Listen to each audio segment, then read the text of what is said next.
আসসালামু আলাইকুম। প্রিয় দর্শক, অন্য মঞ্চের আলোচনায় আপনাদের সকলকে আমন্ত্রণ জানাচ্ছি। আজ আমাদের সঙ্গে আলোচনার জন্য আমন্ত্রিত অতিথি হিসেবে আছেন জনতার দলের চেয়ারম্যান ব্রিগেডিয়ার জেনারেল অবসরপ্রাপ্ত শামীম কামাল। ব্রিগেডিয়ার শামীম কামাল, আপনাকে আমাদের অনুষ্ঠানে স্বাগত জানাচ্ছি। ধন্যবাদ। ব্রিগেডিয়ার শামীম কামাল, আপনাকে একটা জিনিস একটু স্মরণ করে দিতে চাই যে আপনি আমার এই অনুষ্ঠানে এর আগে একবার রোহিঙ্গা সমস্যাকে নিয়ে খুব গুরুত্ব দিয়েছিলেন এবং আপনি বলেছিলেন যে বাংলাদেশের তাবৎ সমস্যাগুলির মধ্যে অত্যন্ত গুরুত্বপূর্ণ একটা সমস্যা হলো রোহিঙ্গা সমস্যা। কারণ একটা বিপুল সংখ্যক জনগণ, প্রায় 10-12 লাখ মানুষ আমাদের উপর, আমাদের ঘাড়ে চেপে বসে আছে। এদেরকে প্রতিনিয়ত খাওয়াতে হচ্ছে, পড়াতে হচ্ছে, যেমন ব্যয়বহুল ব্যাপার।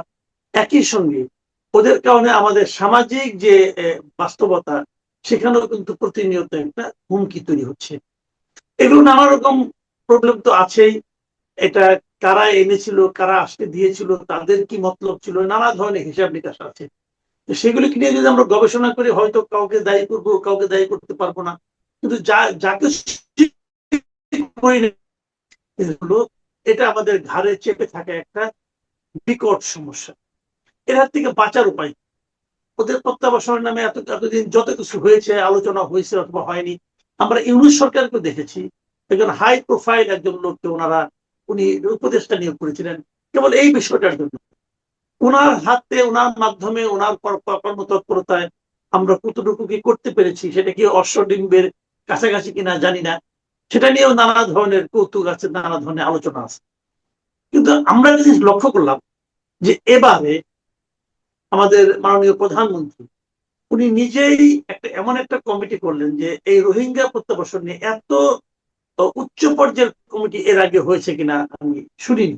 কারণ এই কমিটি, যে কমিটির প্রধান হচ্ছেন প্রধানমন্ত্রী স্বয়ং। আমি এর আগে দেখেছি প্রধানমন্ত্রী একটা ক্যারেক্টার আছে, উনি ম্যাক্সিমাম কাজ কিন্তু অন্যদের দিয়ে করার, নিজে খুব একটা ইনভলভ হন না। কিন্তু প্রথমবার দেখলাম একটা সমস্যার সমাধানের জন্য যে কমিটি করা হয়েছে তার প্রধান হয়েছেন তিনি নিজে।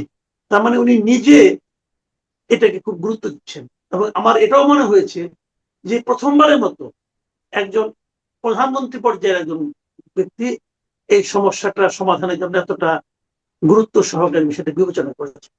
যাই হোক, আমি একটু লম্বা ভূমিকায় দিলাম, কারণ এরপর আমি আপনার কাছেই দিয়ে দেবো পুরো বিষয়টা বলার জন্য। কারণ আপনি নিজেও এটা নিয়ে চিন্তা ভাবনা করেছেন, আপনার নিজস্ব কিছু চিন্তা ভাবনা আছে। আমরা আমাদের আগের একটা অনুষ্ঠানে আপনি বলতে শুরু করেছিলেন, কিন্তু আপনাকে আমি সময় দিতে পারিনি। আজকে এই জন্য এই প্রসঙ্গটা নিয়ে শুরু করলাম। আপনি এই যে যা কিছু বললাম আমি, এবং আপনার নিজের জন্য এগুলি রোহিঙ্গা বাঁচার উপায়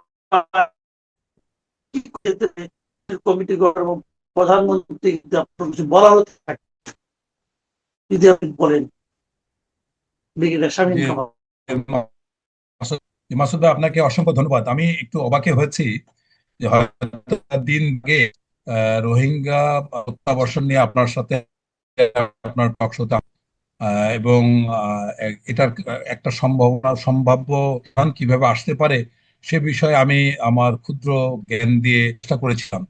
আর আজকে যখন মাননীয় প্রধানমন্ত্রীর নেতৃত্বে একটা এত পাওয়ারফুল একটা কমিটি হয়েছে, যেটা আমার অত্যন্ত আনন্দের একটা বিষয়, এবং আমার মনে হয় যে বর্তমান সরকারের সবচেয়ে গুরুত্বপূর্ণ সিদ্ধান্ত এটি। আমি এভাবেই এটাকে দেখতে চাই, কারণ এই সমস্যাটা নিয়ে আমি দীর্ঘদিন ধরে কাজ করছি, সেনাবাহিনীতে থাকার আগে এবং তারপরেও আমি ব্যক্তিগত উদ্যোগে এটা নিয়ে কাজ করার চেষ্টা করছি। আসলে কোনো কুল কিনারা পাওয়া যাচ্ছিল না। তা সেরকম একটা জায়গায় এত অদ্ভুত একটি মানে সমস্যা, যেটা নিয়ে ইতিপূর্বের সরকার খেল তামাশা করেছে বা কোনো গুরুত্ব দেয় নেই। এমনকি অন্তর্বর্তীকালীন সরকারের সময় অধ্যাপক ইউনূস যেটা বলেছিলেন, সেটা যে বাস্তবায়নের করা মোটেই সম্ভব না, সেটা আমি তখনই অনুভব করেছিলাম। আমাদের জাতীয় সমস্যাগুলির মধ্যে সবচেয়ে বড় সমস্যা যেটা আমি দেখি, আসল সমস্যা কি, এই সমস্যাটাই আমরা নির্ধারণ করতে পারি না। আমরা রিসার্চের ক্ষেত্রে problem of the statement of the problem বলে থাকি। তো এইটা আজকে মাননীয় প্রধানমন্ত্রী যে এটাকে প্রধান সমস্যা হিসাবে চিহ্নিত করেছেন, এই জন্যই আমি মনে করি তিনি অনেক বড়, এবং এই যে কমিটিটা করেছে, এত পাওয়ারফুল কমিটি, সকল গুরুত্বপূর্ণ মন্ত্রণালয়ের সেখানে উপদেষ্টারা আছেন, সদস্য আছেন, বাহিনী প্রধান আছেন, এবং সর্বশেষ যে জায়গাটা খুবই আমাকে আনন্দিত আনন্দিত আমি উদ্বেলিত হয়েছি যে এখানে যে কোনো এক্সপার্টকে কোঅপ করার একটা সুযোগ রাখা হয়েছে। তো এখন আসি যে আসলে আমরা একটা খুব দারুণ সময়ে মুখোমুখি হয়েছি। এই রোহিঙ্গা প্রত্যাবর্ষণের বিষয়ে যদি আমরা একটু একচিলতে আশা থেকে থাকে, তাহলে এখন থেকে আমাদের কাজটা শুরু করতে হবে। এটা আমার বিবেচনায়, আমি যেভাবে ব্যাপারটাকে আমি আগে বিশ্লেষণ করি, আমাকে যদি সময় দেন তারপরে এটার সমাধান সম্ভাব্য কিভাবে আসবে সেটা নিয়ে একটু আলোচনা করা যেতে পারে। জি, আপনি প্রথম বলুন। আসুন যে জি, আপনি বলুন। প্রথম আসুন যে আমরা রোহিঙ্গা সমস্যাটা কি, রোহিঙ্গারা আসলে কি, এদের এদের স্ট্যাটাসটা কি। রোহিঙ্গারা কিন্তু রিফিউজি না, এরা কিন্তু ইপি না, এরা হচ্ছে স্টেটলেস, মানে এদের কোনো রাষ্ট্র নেই। পৃথিবীর ইতিহাসে এমন কোনো নজির নেই যেখানে আপনার মানে স্টেটলেসরা, দেশ ছাড়া যারা, দেশহীন যারা, তারা তাদের বাস্তব ভিটায় ফিরে গেছে। এটা উদাহরণস্বরূপ আমরা যদি বলি, সে 1948 সালে ফিলিস্তিনিজরা যারা জর্ডানে, মিশরে বা সিরিয়াতে গেছে, তারা কিন্তু কেউই আর ফিরে আসেনি। এমনকি সিরিয়া থেকে যারা টার্কি বা বিভিন্ন দেশে গেছে, তাদেরও কিন্তু ফিরে আসার কোনো রিপোর্ট নাই। দেখুন, রিফিউজি এবং তাদের একটা স্বপ্ন থাকে, তারা একদিন তাদের ভিটে বাড়িতে ফিরে যাবে। কিন্তু স্টেটলেস, যার কোনো রাষ্ট্র নাই, তার কিন্তু কোনো স্বপ্ন থাকে না। এটা হলো ডিফারেন্স স্টেটলেস এবং রিফিউজি বা আইডিপির মধ্যে।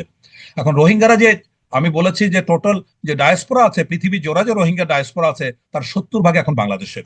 এখন আসি যে আমরা আমাদের যে প্রবলেমটা, যখন প্রথম 2017 সালে 11 লক্ষের মতো রোহিঙ্গা প্রবেশ করলো, তখন কিন্তু আন্তর্জাতিক দাতা গোষ্ঠীর একটা বড় দৃষ্টি আমরা আকর্ষণ করতে পেরেছিলাম বা সাহায্য আমরা পেয়েছিলাম। সেই সময় যে প্রতিশ্রুতি ছিল, তার কিন্তু 70 থেকে 80 ভাগ বা ম্যাক্সিমাম 85% আমরা প্রতিশ্রুতি অর্থ পেয়েছি, এবং সেইটা ছিল প্রায় আহ, 70 কোটি ডলার। তো প্রায় 70 থেকে 72 হাজার কোটি টাকা, এনিওয়ে। তো এইটা পরবর্তীতে আস্তে আস্তে কমতে থাকলো, কারণ পৃথিবীতে অন্যান্য জায়গায় সমস্যা তৈরি হচ্ছে রেগুলারই, এবং বিশেষ করে ডোনাল্ড ট্রাম্প ক্ষমতা আসার পরে এটা অনেক কমিয়ে দিয়েছেন। এখন এখন প্রায় 55 কোটি ডলারের মতো আমরা পাই। সো বাংলাদেশকে এখানে মানে গচ্চা দিতে হয় প্রায় 70 থেকে 72 হাজার কোটি টাকা, প্রায় $1.2 billion. It's a huge amount আমাদের জন্য।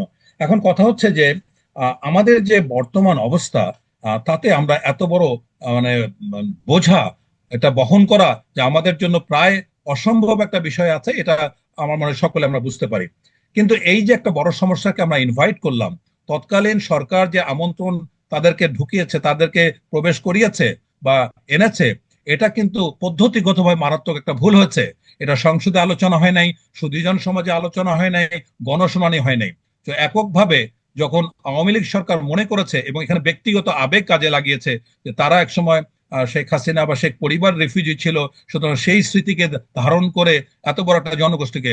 কিন্তু দেখুন, রাষ্ট্রীয় এই জায়গাগুলিতে থেকে এরকম এককভাবে কোনো সিদ্ধান্ত নেওয়ার কোনো এখতিয়ার নাই। একদিন বড় প্রশ্ন উঠবে যে এই সিদ্ধান্তের জন্য তাদেরকে আসামির কাঠগড়ায় কিন্তু দাঁড় করানো সম্ভব। এখন আসি, তারপর তাদেরকে গ্রহণ করার পরে পর্যায়ক্রমে রেগুলার আসতে আসতে শুরু করলো, এবং এটা সংখ্যাটা অনেক বেড়ে গেল। কিন্তু এটার যে প্রত্যাবর্ষণ হবে, তার কিন্তু কোনো চিন্তা পরিকল্পনা কোনো কিছুই আমাদের থাকলো না। যে আপনি যেটা বললেন যে তাদের যে অবাধে আসতে দেওয়া, এবং এটা নিয়ে আপনি যে প্রশ্নটা করলেন, এবং আপনি যেটা বললেন যে আসতে দেওয়ার কারণে তাদেরকে আদালতে কাঠগড়ায় দাঁড় করানো যেতে পারে। কিন্তু আমার প্রশ্ন হলো, যখন তারা ওখান থেকে জীবন নিয়ে পালিয়ে, জীবন ভয়ে আসতে থাকলো, তখন আমাদের তাদের ঢুকতে না দিয়ে আমরা কি করতে পারতাম? না, ঢুকতে না দেওয়ার তো যথেষ্ট কারণ আছে। আমি যদি প্রথমেই, যদি প্রয়োজন বোধে যদি আপনি গুলি করেও মেরে ফেলতেন, কোনো কোনো অসুবিধা ছিল না, কারণ সে তো আমার দেশের নাগরিক নয়। বড় আমি কেন ঢুকতে দিব কেন? এটা ঢুকে দেওয়ার কোনো কারণ নাই। এটা আমাদের মানবিকতা। আপনি দেখুন, এই বছর দুয়েক আগে আন্দামান নিকোবর এলাকায় প্রায় 500 রোহিঙ্গা নিয়ে 2টা নৌকা বা বড় 3টা নৌকা যাচ্ছিল। তখন আহ, ব্রিটেনের পররাষ্ট্রমন্ত্রী বাংলাদেশকে রিকোয়েস্ট করলো তাদেরকে নেয়ার জন্য। ভারতের জলসীমায়, ভারত নিচ্ছে না, বাংলাদেশকে অনুরোধ করছে। এবং এই 2টা নৌকা বা 3টা নৌকা বোঝায় মানুষজন, রোহিঙ্গারা গেল ইন্দোনেশিয়ায় গেছে, মালয়েশিয়ায় গেছে। এক দেশ খাবার দাবার দিয়ে তাড়িয়ে দিয়েছে, এবং অর্ধেকের বেশি লোক মারা গেছে। কই, এটাতে ব্যাপারে কোনো অভিযোগ তো আমাদের প্রতি আনতে পারে নাই। তাহলে বিষয়টা হচ্ছে, আমি একজন রোহিঙ্গাও যদি না আনতাম, আমাকে কেউ কোনো অপরাধের, কেউ আমাকে আন্তর্জাতিকভাবে অপরাধী করতে পারবে না। এটা একটা স্বাধীন সার্বভৌম দেশের এখতিয়ার। আমি নিব কি নিব না, আমি নিব কেন? এবং গরিব দেশ একটা বাংলাদেশের মতো দেশ, এত এত সমস্যা সংকুল দেশ, সেখানে আমি অতিরিক্ত একটা ঝামেলা, একটা বোঝা, একটা অর্থ খরচের দিকে যাবো কি জন্য? এটা তো সুইসাইডাল, আত্মহননমূলক সিদ্ধান্ত। তো এরকম সিদ্ধান্ত নেওয়ার ক্ষেত্রে কি ঘটনা ঘটছে? এটা তো রেফারেন্ডাম, গণভোট হতে পারতো, সংসদে আলোচনা হতে পারতো, সুশীল সমাজের মধ্যে আলোচনা হতে পারতো, গণশুনানি হতে পারতো, কিছুই তো হয় নাই। সুতরাং একদিন না একদিনের প্রশ্ন উঠবে যে কোন অধিকারে, কোন ক্ষমতায় মার্কিন প্রেসিডেন্টও তার সিদ্ধান্ত নেওয়ার ক্ষেত্রে সংবিধান দ্বারা মানে তাকে নির্দেশিত হতে হয়। তাহলে বাংলাদেশের রাষ্ট্রপ্রধানদের তো এমন কোন ক্ষমতা, ঐশ্বরিক ক্ষমতা দেওয়া হয় নাই যে যা খুশি তাই আপনার করতে পারেন। এখন তাদেরকে আমরা ফেরত পাঠাবো কি করে? আমরা কি তাদের ধাক্কা দিয়ে জোর করে ঢুকিয়ে দিতে পারবো, না তা নাকি তা পারবো না? যদি না পারি তাহলে কি না তা হতে পারে? পারবো না। দেখেন, যদি আমাকে জিজ্ঞাসা করেন এটা কি ধরনের সমস্যা, it's a military problem. Military প্রবলেমকে মিলিটারি অপারেশন দিয়ে সমাধান করতে হয়। সেটা তো আমাদের সামর্থ্য বিষয়, সেই সামর্থ্য আমাদের নাই।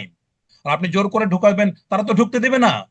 তারা সাথে সাথে একদম দেখবেন যে এপারে থাকতে গুলি করে মেরে ফেলেছে।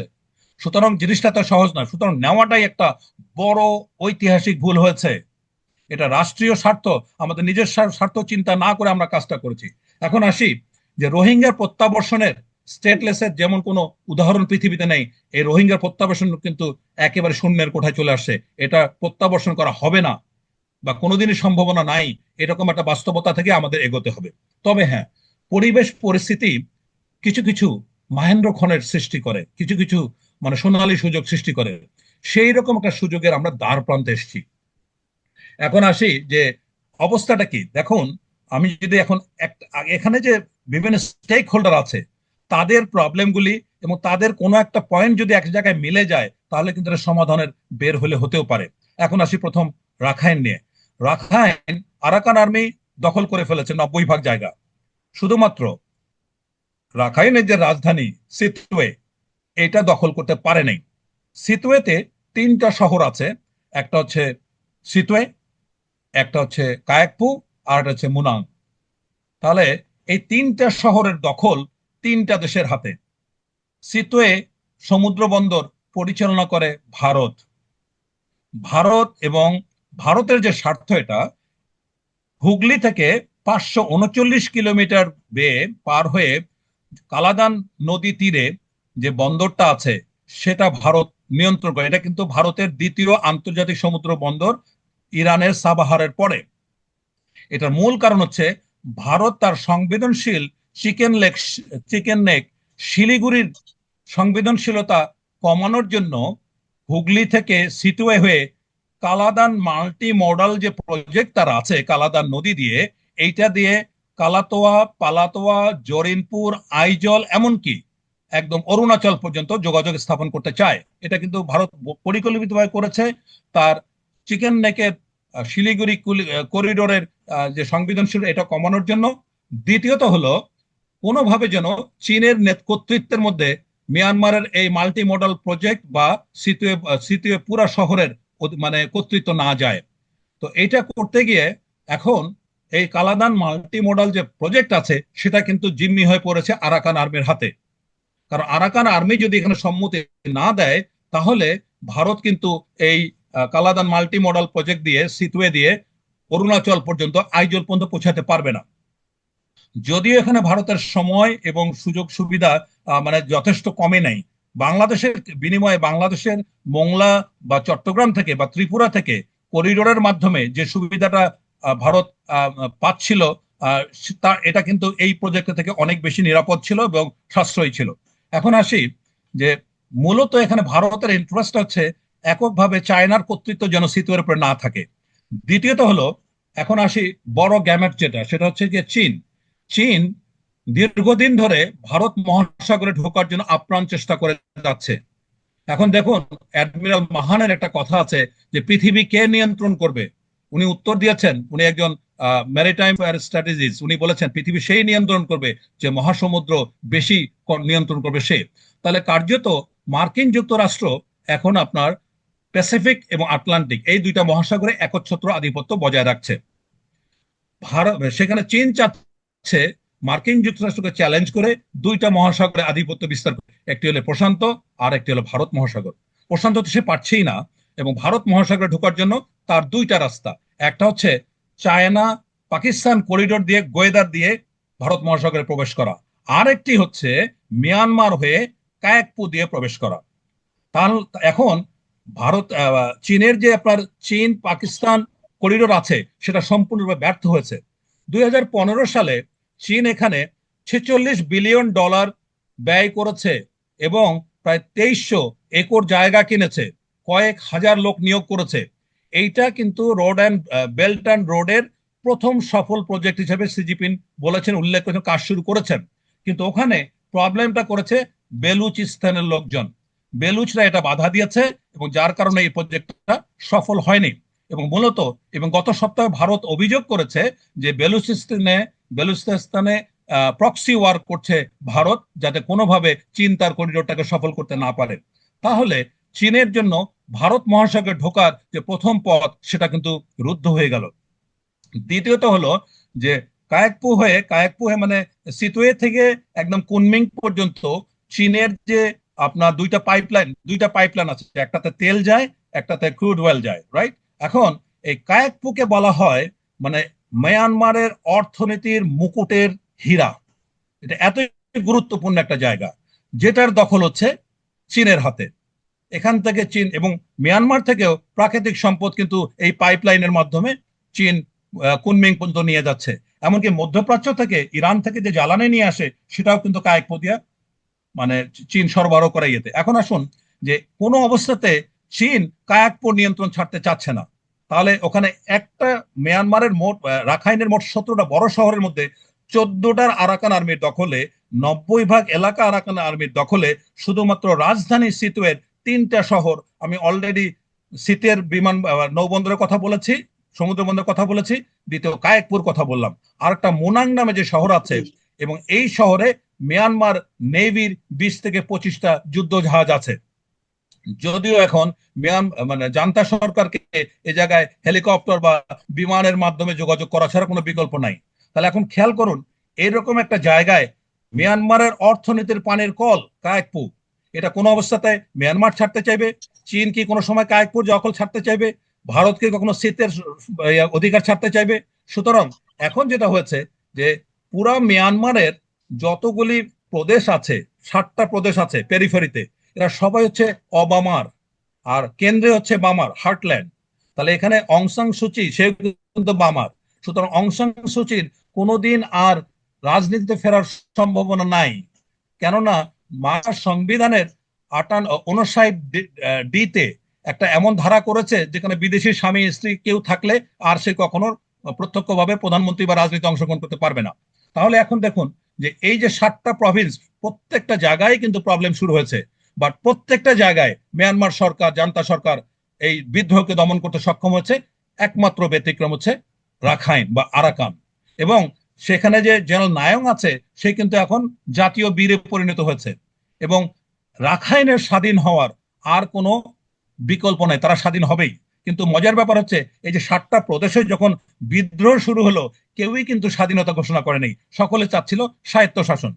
এখন আসি যে বিষয়টা, যে আরাকান হিলের অবস্থান এমন একটা জায়গায় যার কারণে কোনোদিনই জান্তা সরকার এই উঁচু আরাকান হিল পার হয়ে এই বিদ্রোহীদেরকে, আরাকান আর্মিকে দমন করতে পারবে। আরাকান আর্মি খুব ছোট্ট একটা সংগঠন, এটা শুরু হয়েছিল মাত্র 26 জনকে দিয়ে, এখন এদের সদস্য সংখ্যা হচ্ছে 40,000। এবং ইতোমধ্যে তারা নিজস্ব কয়েন, নিজস্ব বিভিন্ন লটারির মাধ্যমে টাকা সংগ্রহ থেকে অনেক কিছু করে ফেলছে। এখন আসেন, একদিন না একদিন আরাকান স্বাধীন হওয়ার সম্ভাবনা আছেই, কোনো সন্দেহ নাই। অন্য সব জায়গায় কিন্তু স্থবিত হয়েছে। যদি যদি কোনোদিন রাখাইন স্বাধীন হয়, তাহলে তার একমাত্র প্রতিবেশী হচ্ছে বাংলাদেশ এন্ড বাংলাদেশ, এছাড়া তার কোনো বিকল্প নাই। তো সুতরাং যদি রাখাইন থেকে কাউকে ভাগতে হয়, তার জায়গা দুইটা, একটা বঙ্গোপসাগর আর একটা হচ্ছে বাংলাদেশ। সুতরাং ভূ রাজনৈতিক ভাবে বাংলাদেশ হতে পারে রাখাইনের সবচেয়ে কাছের, সবচেয়ে শক্তিশালী এবং যেভাবে ব্যাখ্যা করেন বন্ধু। তাহলে এখন এমন একটা জায়গা আসছে যে আরাকান আর্মি যদি স্বাধীন হয় এবং সামনে যে রোহিঙ্গা প্রত্যাবর্ষণ, যদি কোনো প্রশ্ন ওঠে, তার সবচেয়ে গুরুত্বপূর্ণ ফ্যাক্টর হচ্ছে আরাকান আর্মি বা ইউনাইটেড লিগ অফ আরাকান। এখানে জান্তা সরকারের কোনো প্রভাব নাই এবং একদিন স্বাধীন হবেই। এমন একটা জায়গায় আমরা এখন যদি চিন্তা করি যে কিভাবে বিষয়টা আমাদের জন্য গুরুত্বপূর্ণ হয়ে যাচ্ছে। চীনের জন্য যেমন মায়ানমার এটার কূটনৈতিক দরজা, তেমন রাখাইনের জন্য বাংলাদেশ হলো তার কূটনৈতিক দরজা। আমি এক কথায় বলে দিলাম, যদি বাংলাদেশের সাথে রাখাইনের আরাকানের সম্পর্ক না থাকে, তাহলে এটা একটা দেশ বিচ্ছিন্ন হয়ে যাবে, ল্যান্ডলক হয়ে যাবে, খুব বিপদে পড়ে যাবে। তো সুতরাং এই রকম একটা জায়গায় আমরা এখন দেখব যে মানে সুবর্ণ সুযোগটা কি আসছে। সবচেয়ে বড় যেটা সুযোগ আমি মনে করি সেটা হলো চীনের যে করিডোরের প্রস্তাব। চীন যে প্রস্তাবটা দিয়েছে, আমি বেল্ট অ্যান্ড রোডের কথা বলেছি, এটা কিন্তু সি জিনপিংয়ের মানে তার পুরা পলিটিক্যাল ক্যারিয়ারে সবচেয়ে ফেইলিং প্রজেক্ট, ব্যর্থ প্রজেক্ট। সুতরাং সব জায়গায় যখন আমি 2016 সালে চীনে এক বছর এনডিইউতে যখন ট্রেনিং করি, প্রশিক্ষণ, তখন এটা নিয়ে এত বেশি আলোচনা হচ্ছিল এবং তখন বলতেছিল যে 1-2 আমরা সব করে ফেলবো, পাকিস্তান তো হয়ে গেছে, তারপরে অন্যান্য ইউরোপের গুলো বলছে, কিন্তু আসলে কোনটাই সফল করতে পারে নাই। সো এইরকম একটা জায়গায় ডেডলক অবস্থায় চীন মরিয়া হয়ে এই করিডোরটাকে এস্টাবলিশ করতে আগ্রহী। এখন যখনই আপনি করিডোর এস্টাবলিশ করতে আসবেন, তখনই প্রশ্ন আসবে আরাকান আর্মির দখলকৃত যে জায়গাটা, এটা মান্দালা হয়ে, মংদু হয়ে, বুথিডং হয়ে, মংদু হয়ে তারপরে বাংলাদেশে প্রবেশ করতে হবে। তার মানে কি, এই করিডোর এস্টাবলিশ করার জন্য সর্বপ্রথম যার সমর্থন দরকার সেটা হচ্ছে আরাকান আর্মি। এবং সার্বিকভাবে পৃথিবীতে যত দেশ আছে, শুধুমাত্র আরাকান মানে চীনে পারে মিয়ানমারকে এটাতে প্রভাবিত করার জন্য, অন্য কোনো দেশ পারবে না, জিরো। অন্য দেশের যদি সক্ষমতা 2% হয়, তাহলে কিন্তু চীনের হবে 98%, এরকম একটা অবস্থায় গেছে। এখন আসেন ভারতের বিষয়। ভারতের সবচেয়ে বড় সমস্যা হচ্ছে এই যে প্রদেশটা আছে, এখন আরাকান আর্মি যেটা করেছে, পুরো রাখাইন তো দখলে নিয়েছে, এবং এর পরে যে গুরুত্বপূর্ণ শান প্রদেশ, যেখানে পালাতোয়া নামে যে বন্দরটা আছে, সেটা পর্যন্ত দখলে নিয়েছে। এটা কিন্তু রাখাইনের মানে আরাকানের বাইরে, তারপরে এটা দখলে নিয়েছে। তার মানে যখনই আপনার চীনকে মিয়ানমারে ঢুকতে হবে, আরাকান আর্মির অনুমতি ছাড়া পারবে না। সুতরাং এটা একটা তাদের জন্য বড় ধরনের সমস্যা। এখন আসি যে ভারত আটকে আছে মিয়ানমারের কাছে, যেমন মাল্টি মডাল প্রজেক্ট নিয়ে। এই মাল্টি মডাল প্রজেক্ট পুরাটাই হচ্ছে রাখাইনের ভিতর দিয়ে, যেটা আপনার পালাতোয়া, কালাতোয়া, জরিনপুর দিয়ে আইজল পর্যন্ত গেছে। মানে এখানেও দেখেন, যদি কালাদান মাল্টি মডাল প্রজেক্টটাকে আপনার সফল করতে হয়, তখনও আরাকান আর্মির সমর্থন লাগবে ভারতের। এ বাদে আরেকটা প্রবলেম আছে। এখন আসেন ইউএস এর প্রবলেমটা কি। ইউএসএ এই যে আপনার এই জায়গাগুলি, যেমন সেভেন সিস্টার্সে মেঘালয় 71% খ্রিস্টান, মিজোরামে 87% খ্রিস্টান, নাগাল্যান্ডে 88% খ্রিস্টান, চীনে হচ্ছে গিয়ে চীন প্রদেশে হচ্ছে গিয়ে আপনার 16%, মণিপুর 41%। তার মানে এই জায়গা 60-70% হচ্ছে খ্রিস্টান। সো এই এই পুরা এলাকাটা নিয়ে ভারতের এবং মিয়ানমারের প্রায় 2 লক্ষ স্কোয়ার কিলোমিটার জায়গা নিয়ে জো রাষ্ট্র নামে একটি খ্রিস্টান রাষ্ট্র করার একটা আলোচনা চলছে। এবং এটা নিয়ে ওখানে যারা জো রিইউনিফিকেশন একটা কমিটি আছে, সংগঠন আছে, তারা কাজ করছে। ইউএস এর ইন্টারেস্টটা এখানে, যদি কোনোভাবে এখানে একটা খ্রিস্টান রাষ্ট্র এস্টাবলিশ করা যায়। ইউএস এর দ্বিতীয় যে কনসার্ন সেটা হচ্ছে, যদি মিয়ানমার একত্রভাবে তাহলে তার কর্তৃত্বের কিছুটা হলেও ব্যাঘাত ঘটবে। এখানে হচ্ছে ওই যে দুই সমুদ্র যে বিষয়টা। এখন এর একটা অবস্থাতে মিয়ানমার যখন বাংলাদেশকে চীন প্রস্তাব দিল, তাহলে এখন আমরা দেখব যে কিভাবে আমাদেরকে সহযোগিতা করতে পারে। আমরা প্রায়শ গত কয়েক বছর ধরে আমরা আসিয়ানের দ্বারে দ্বারে গেছি, মালয়েশিয়ার কাছে গেছি, ইন্দোর কাছে গেছি। কেন গেছি? এই জন্য যে আমাদেরকে যেন আসিয়ানের মেম্বার করা হয়, আমাদের রোহিঙ্গা সমস্যা সমাধানের চেষ্টা করা হয়। আপনাকে আমি জানাতে চাই মাসুদ ভাই, গত 60 বছরে আসিয়ান দেশভুক্ত 10টি সদস্য যে, তার একটি সমাধান, দ্বিপাক্ষিক সমস্যার সমাধান আসিয়ান করতে পারে নাই। আর আপনি নিশ্চিত থাকেন, আসিয়ান কোনোভাবে বাংলাদেশের মতো উটকো একটি সমস্যা, রোহিঙ্গা সমস্যা নিয়ে কোনোভাবে বাংলাদেশকে গ্রহণ করতে চাইবে না। দ্বিতীয় বিষয় হলো, যখন রোহিঙ্গা ইনফ্লাক্সটা হলো, তখন কিন্তু বাংলাদেশের কাছে কেউ এসে দাঁড়ায়নি, ভারত বলেন, চীন বলেন। সুতরাং আমরা যার কাছে যাই না কেন, এটা শুধুমাত্র বাক্যের অপলাপ বা অরণ্যের রোদন ছাড়া কিছুই হবে না। একইভাবে আপনাকে বলতে চাই, চীনের স্ট্র্যাটেজি চীন কিন্তু যে কোনো দেশের রাষ্ট্রীয় যখন সম্পর্ক আসে তখন ব্যালেন্স শিট নিয়ে বসে। চীন যতটা না জান্তা সরকারকে সহযোগিতা করে, সমভাবে তার বিদ্রোহীদেরকেও সমর্থন মানে সহায়তা করে, যার কাছে অস্ত্র বিক্রি করলে তার লাভ বেশি হয়।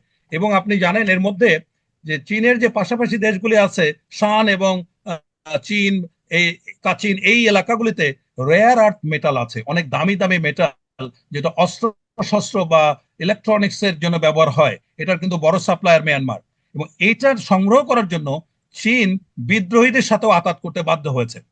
তা সুতরাং আমি একটা আপনাকে ওভারঅল পিকচার দিতে চাইলাম যে কিভাবে ভারতের স্বার্থ এখানে জড়িত, কিভাবে চীনের স্বার্থে জড়িত, এবং কিভাবে এখন জান্তা সরকার বা মিয়ানমার সরকার ব্যর্থ হয়েছে, তারা কোনোভাবে আর রাখাইনকে ধরে রাখতে পারবে না। এখন এইরকম একটা জায়গায় যদি আমরা নেগোসিয়েশন টেকনিকের সবচেয়ে বড় জিনিস কি, সবচেয়ে বড় জিনিস হচ্ছে প্রত্যেক পক্ষের কিছু কমন প্রবলেম থাকে। এই প্রবলেমগুলোকে যদি আপনি আইডেন্টিফাই করতে পারেন, তাহলে কিন্তু একটা বড় ধরনের সমস্যার সমাধানে পৌঁছতে পারে। আপনি কি এই পর্যন্ত আমাকে আমাকে আমাকে ওই সমাধানটা আপনি আগামী একটু ছোট করে বলেন, আমার সময় শেষ হয়ে গিয়েছে।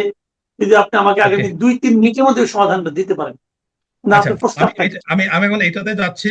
আহ, আমি যেটা ধারণা, আমার একটা ক্ষুদ্র ক্ষুদ্র জ্ঞানে একটা জিনিস আসছে যে আমরা যদি একটা কমন প্রবলেমকে সবাইকে অ্যাড্রেস করাতে পারি, সবাইকে সমান সম অধিকারের প্রশ্ন আনতে পারি, তবে একটা সমাধান আসতে পারে। সেটা হচ্ছে যদি আমরা সিটওয়েকে, রাখাইনের রাজধানীকে আন্তর্জাতিক city, free city, international city, উন্মুক্ত সিটি, যে কোনো নামে হোক না কেন, একটা যদি ব্র্যান্ডিং করতে পারি, তাহলে হবে কি, এখানে মিয়ানমার সরকার তার যে অর্থনৈতিক সুবিধা সেটা এক্সপ্লোর করতে পারলো। চীন কায়াকপুর মাধ্যমে তার পাইপলাইন দিয়ে যে অর্থনীতি সেটাকে সচল রাখতে পারলো। ভারত এই শীতে সমুদ্র বন্দর দিয়ে মাল্টি মডাল সহ তার স্বার্থ অক্ষুণ্ণ রাখতে পারলো। একইভাবে এখানে যে উপার্জন হবে তার একাংশ যদি আরাকান আর্মিকে দেয়া হয়, তারা বলবে যে ঠিক আছে, আমরা তাহলে খেয়ে পরে বাঁচি বা আমরা স্বাধীনতার চিন্তা ভাবনা করি। এইরকম, কারণ কোন অবস্থাতে আরাকান আর্মি এটা দখল নিতে পারবে না। এখন এখানেই সবচেয়ে গুরুত্বপূর্ণ রোলটা প্লে করতে পারে বাংলাদেশ। বাংলাদেশের এখন উচিত হবে 1.5 ট্র্যাক ডিপ্লোমেসি অ্যাডপ্ট করা। এটা আমি অনেকবার বলেছি। 1.5 ট্র্যাক মানে government to government, government to rebel. এখানে তো আরাকান আর্মি এখন রিবেল, তাদের সাথে আলোচনা, গভর্নমেন্ট টু এনজিও, আইএনজিও ইত্যাদি ইত্যাদি। সুতরাং বাংলাদেশ এক্ষেত্রে দিন আনি দিন খাই ডিপ্লোমেসিতে কাজ করলে লাভ হবে না। এখানে একটা স্ট্রং একটা ডিপ্লোম্যাটিক ম্যানুভার করতে হবে। এবং এই প্রতিনিধি এই প্রস্তাব নিয়ে, ঠিক আছে ভাই, এই এখন যেহেতু সব দেশ তোমরা কেউই ছাড়তে চাচ্ছ না, আবার আরাকান আর্মি দখল করতে পারছো না, সুতরাং রাখায় মানে সিটওয়েকে আমরা আন্তর্জাতিক একটা নগরী করে, একটা ফ্রি টাউন করে সবার স্বার্থ আমরা রক্ষা করতে চাই।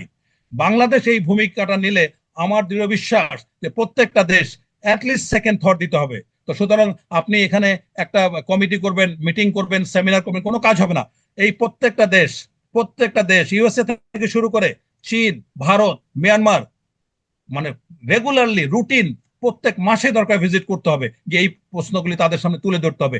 আমার মনে হয় এইভাবে যদি আগানো যায়, আন্তর্জাতিক বা ফ্রি সিটি করে, উন্মুক্ত সিটি করে সিটিওয়েকে, তাহলে একটা সমাধান আসার আমি সম্ভাবনা দেখি। অ্যাটলিস্ট এই পর্যন্ত আমি জানি না আপনি কোনো মডেল বা সমস্যার সমাধান, এবং সবকিছুর মূলে একটাই শর্ত, যে তোমাদেরকে ফেরত নিতে হবে। যদি আরাকান আর্মিকে এই শর্ত দেয় যে তোমাদের জন্য আমরা এটা আদায় করে দেবো, বিনিময়ে রোহিঙ্গাদের তোমাদেরকে ফেরত নিতে হবে, এই শর্তে যদি রাজি না হয়, তাহলে আমাদের আলোচনা করার সুযোগ নাই। এই শর্তে চীনও আগ্রহী হবে বাংলাদেশকে সহযোগিতা করার জন্য, ভারতও আগ্রহী হবে, মিয়ানমার সরকারও আশা করছি আগ্রহী হবে। না, আমি আমার কি কথা আপনাকে হলো, যদি বাংলাদেশের প্রস্তাবটা দেয়, আমার তো মনে হয় যে সবচেয়ে প্রথমে বাংলাটা, কারণ মিয়ানমার কি চাইবে যে আমরা বাংলাদেশ আরাকান আর্মিকে অথবা এই রাখাইন যে রাজ্যটা, এদেরকে আরাকান রাজ্যটাকে আমরা যদি রিকগনাইজ করি আর কি, তাহলে এটা কি মিয়ানমার গভর্নমেন্ট এতে রাজি হবে? না, মিয়ানমার গভর্নমেন্ট রাজি হবে না, কিন্তু মিয়ানমার গভর্নমেন্টের কাছে খুব একটা অপশন নাই তো।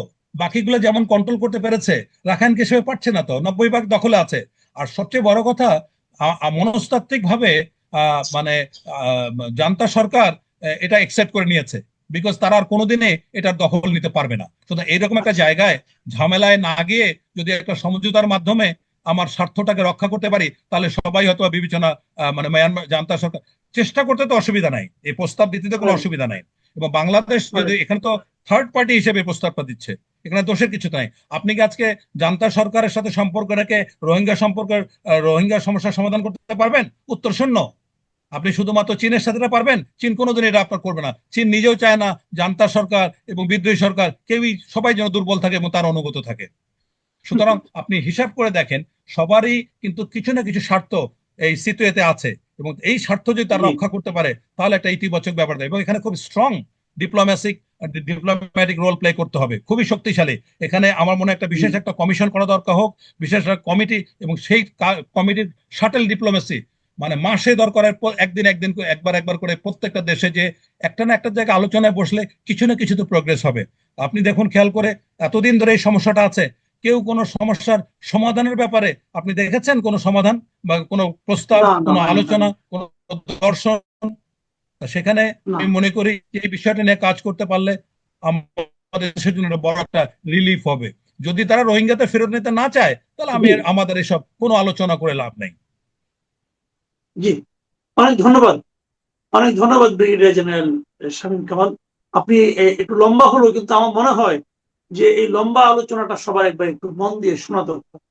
কারণ আপনি যে কথাগুলি বললেন, যে প্রস্তাবগুলি দিলেন, এবং তারও চেয়ে বড় কথা যেভাবে আপনি ব্যাখ্যা করলেন ডিটেলস সিনারিওটা, আমার মনে হয় যে যারা এটার সমাধান চান তাদের এই পুরো দৃশ্যপটটা তাদের চোখের সামনে থাকা দরকার। এবং যদি এটা অগ্রসর না, কারণ একটা কথা মাথায় রাখতে হবে, আপনি যে কথাটা বলেছেন খুব গুরুত্বপূর্ণ কথা, যে আমাদের তো অন্য কোনো লক্ষ্য নেই, আমাদের লক্ষ্য একটা, সেটা হলো রোহিঙ্গাদেরকে ওদের ভূখণ্ডে, ওদের মাতৃভূমিতে প্রত্যাবাসন। ফেরত পাঠানো। এবং সেটা পাঠাতে হলে আরাকান আর্মির সম্মতি ছাড়া পাঠাতে আমরা পারবো না। এবং সেক্ষেত্রে আরাকান আর্মির সঙ্গে যদি আমরা একটা আলোচনার দ্বার উন্মুক্ত করতে পারি, যার সঙ্গে নাকি ভারত, মিয়ানমার, চীন সবাই জড়িত হবে, তাহলে আমাদের জন্য, আমরা মনে করি যে এই সমস্যার হাত থেকে বাঁচার একটা সুযোগ তৈরি হবে। আপনার এই প্রস্তাবটা থাকলো, আমরা আশা করব যারা এটা নিয়ে কাজ করছেন, যে কমিটি এটা নিয়ে কাজ করছেন, তাদের বিবেচনায় এই প্রস্তাবটা তারা ভেবে দেখবেন, এবং তারা যা তাদের দৃষ্টি একটা স্ট্র্যাটেজি থাকবে, রণকৌশল থাকবে, তারা কিভাবে অগ্রসর হবে। আমরা চাইবো আপনি যেভাবে পারেন, যেটা ভালো হয় সেটাই করেন। আমাদের একটাই দাবি, এই যে এই 12 লাখ 13 লাখ ক্রমবর্ধমান যে জনগোষ্ঠী, এদের যে চাপ, এই চাপ আসলে আমাদের পক্ষে বহন করা আসলেই কঠিন। সেখান থেকে আমরা মুক্তি চাই। প্রিয় দর্শক, আপনাদের মতামত এই সংক্রান্ত যদি কিছু থাকে আমাদের লিখে পাঠাবেন, আমরা সেগুলো নিয়ে পরবর্তীতে আবার আলোচনা করব। এখন এই পর্যন্তই। আল্লাহ হাফেজ।